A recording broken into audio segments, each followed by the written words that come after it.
Hello YouTube, today we'll be going over the NS-11C. That's the new carbine that was added into the game recently.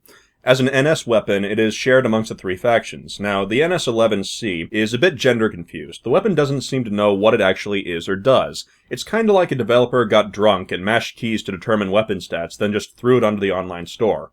The weapon has a lot of bizarre traits that don't clearly match up to either being a close quarters weapon or a long range weapon. Now the bullets do 143 damage, the same as all TR carbines, the GD7F for the new Conglomerate, and all the VS carbines except for the Pulsar. It has a 35 round magazine, 5 less than any TR carbine, but 5 more than any other faction's carbine. Before you ask, no, it cannot obtain an extended magazine attachment. On the note of attachments, that's not the only thing it can't obtain. If we look at the underbarrel attachments, its variety matches your faction's default carbine selection and the burst mode of that weapon, making it have a very low selection. Close quarters carbines normally can obtain an advanced laser sight, and long-range carbines can normally obtain an advanced forward grip. The select fire carbine can obtain the underbarrel launchers, but a weapon normally has access to at least one of these three categories. This weapon does not. In terms of underbarrel attachments, there's no way to match most of the other carbines. Instead of being a jack of all trades, you're a jack of none, because all these other carbines can access the same attachments you can access, they just have more. So we're not off to a good start. Let's look at the scopes. You have a 1x and 2x reflex, a night vision scope. Missing the 6x scope, however, that won't be a problem for most people. As for ammunition types, this weapon can access both soft point ammo as well as high velocity ammo. Normally, it's soft point for close quarters carbines, HV for long range carbines, and both for the select fire weapon.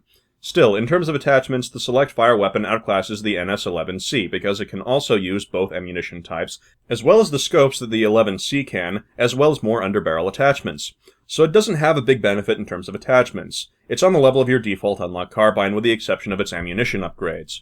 Not looking good so far. We'll get back to the attachments later, but now for the stats. The weapon has a projectile velocity of 450 and a rate of fire of 652. This is a problem. A projectile velocity of 450 is close-range carbine projectile velocity. The rule of thumb is that long-range carbines have low rate of fire but high projectile velocity to be more effective at range, and close-range carbines have high rate of fire but low projectile velocity to be good at close range and limit effectiveness from a distance. So, what is the projectile velocity of the close-range carbines? It's 450 for the Lynx, 440 for the Jaguar, 500 for the GD7F, 465 for the BX6, and 420 for the Serpent. The NS-11C is very close to, or worse than, the projectile velocity of most close-range carbines. And with a fire rate of 652, it has the fire rate of the Solstice SF, being faster than only the Pulsar for the Vanu, the rate of the T5 AMC for the TR, firing faster than nothing and matching nothing else. It does fire faster than all NC carbines except for the GD7F, but its use is still questionable. Now, we can attempt to mitigate this problem by equipping high-velocity ammo to be more effective at range, but its close-quarters problem is unaddressable because it cannot obtain a rate-of-fire upgrade. The weapon has accuracy that is average on the whole without any overwhelming benefits. One thing this weapon does have is the 75% movement speed and down sights multiplier. Now, this is a benefit shared only by the TR carbines, the Lynx, and the Jaguar. This benefit does not extend to the other factions, and therefore the 75% movement speed bonus is unusable on a carbine for VS and NC unless you use this weapon. However, the 75% movement speed while aimed down the sights is normally a trait for close-quarter weapons, and we need to think about if this weapon matches close-quarter weapon characteristics. With its rate of fire, the answer is no. Furthermore, all submachine guns and all shotguns for all three factions also retain the 75% bonus, so you really need to wonder if this weapon actually offers a worthwhile deal. Let's go through it faction by faction. We'll start with the TR. It has 5 less bullets than the TR carbines, but does the same damage. This means its damage per magazine is less across the board. It matches the rate of fire of the slowest firing TR carbine, meaning it offers no advantage in fire rate or in DPS. It will either match the T5 AMC or be a straight-up step down. Its projectile velocity is on par with close-quarters weapons, and it has a 75% movement speed multiplier. However, the Jaguar and Lynx also have that multiplier and projectile velocities that are about the same. So we've got no advantages offered at all so far. Furthermore, there's the issue of the underbarrel attachments, which also offers no advantage. The only trait this gun seems to have over any other offered is that it can access both soft point and HV ammunition. But let's compare it to the select fire carbine that can also access both ammunition types. The Track 5S has higher projectile velocity, higher fire rate, can access all the attachments that this gun can and more, and generally outclasses it in every way. But let's look at accuracy and recoil. Maybe something can boost this weapon up. The weapon has 0.22 vertical recoil and 0.2 horizontal recoil, and a 3x first shot multiplier. So the weapon does have less vertical recoil than any TR carbine, 0.3 down to 0.22. However, I don't feel this benefit is particularly large. Its horizontal recoil matches the T5 AMC, but with the exception of the Jaguar, it's only better by 0.025. That's not really a lot. Also, all TR carbines except the Jaguar offer one-direction pull on the X and Y axis for recoil, offering generally controllable recoil to begin with. In addition, recoil would be more important on a long-range weapon, and the T5 AMC can access the double forward grip to help control recoil, whereas the NS-11C cannot. Moreover, the first recoil shot will also be higher for the NS-11C than any TR carbine. So that's not really very impressive. On to the accuracy stats. The ADS while standing and moving accuracy is a little better, by 0.05, except for the links, where it's 0.15. The crouched and moving ADS is better than TR carbines by 0.05. The hipfire while standing or while crouching accuracy stats either match every TR carbine except for the Jaguar, where the NS-11C is actually worse. And the bloom stats are identical to all TR carbines. No major bonus is offered here. There are some slight ADS bonuses, but only while moving. On to the final category, reload speed. This weapon does have superior reload to all TR carbines, with 2 seconds on both short and long reloads. This beats any TR carbine by at least 60% of a second on short and 1 second on long. So it does have significantly better reload. However, I don't feel this is enough of a benefit to justify the other costs. As all TR carbines do higher damage per magazine by 5 bullets, and one matches DPS while all others do superior DPS, and the one that matches can get a double forward grip, I don't feel that the benefits this weapon has really fit in anywhere. You have the 75% movement speed multiplier, but so do the close quarters carbines, as well as all SMGs and shotguns. I feel that this weapon is trying to fit into different categories, but succeeds at fitting into none of them. I can't say it's useful in close quarters, because the Lynx and Jaguar match or pass its main benefits, but can also get double laser sights. I can't say it's more useful as a hybrid, because it has less attachment options than the Track 5S. I can't say its magazine size and reload speed are a good trade, because the weapon has less damage per magazine and less damage per second. This weapon does not fit into the TR arsenal. It's difficult to justify using it over just the default TR carbine, which has 5 more bullets. Onto the VS, similar criticisms apply. Attachment criticisms apply to all 3 factions, so I will not repeat them, but on the stats side, your hipfire stats with the NS-11C are the same or worse. Bloom is the same except for the Pulsar, so it's better than the Pulsar. Its ADS and moving stats are mostly the same, and you're offered pretty much the same trade the TR were. The ADS while moving stats are a little better than the close quarters carbines, in return for a hipfire loss.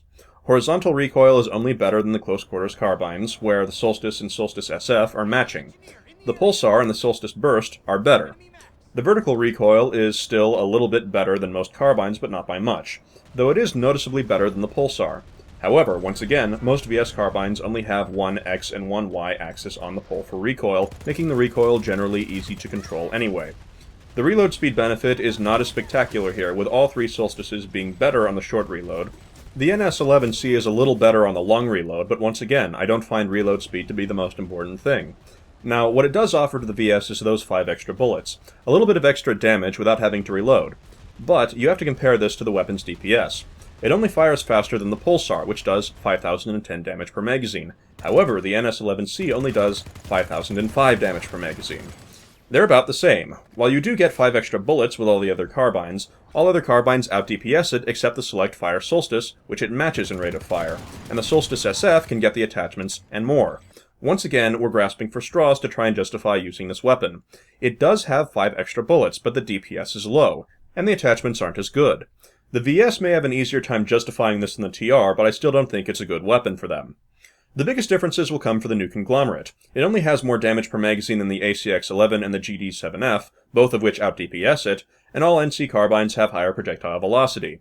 In terms of recoil, all the new Conglomerate weapons have matching or better horizontal recoil, but worse vertical recoil. However, only the Razor and the GD-7F offer recoil that doesn't pull in opposite directions. However, the NS-11C has better bloom than the NC carbines do. The accuracy stats give you a different trade than for the VS or the TR. The standing still ADS is better for the NC carbines instead of the new carbine. The movement while standing ADS is better for the NS-11C, the crouched ADS is better for NC carbines, and the crouched moving ADS matches most NC carbines except the GD-7F and ACX-11. The hipfire stats are all the same except for the ACX-11, which the NS-11C is a little bit better than. The reload speed is again nothing to write home about. The main benefits that the NS-11C has for the new Conglomerate is that it has better bloom and better vertical recoil, but it still lacks attachments to make the most of that, lacking underbarrel launchers or an advanced laser or grip. It does retain the 75% movement speed bonus, but lacks the projectile velocity of any other NC carbine.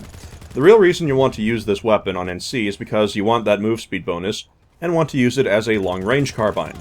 But once again, no double forward grip, and you will need high-velocity ammo to compete with the NC carbine projectile velocity. The Razor already offers the same attachments, ease of control on direction X and Y for the axis for recoil, and has much higher projectile velocity. The NS-11C has better bloom, but that's mostly useful for close quarters, where this weapon is outclassed. It's very difficult for me to recommend this weapon because it has so little to offer. It tries to be a jack of all trades, but fails at being a jack of any.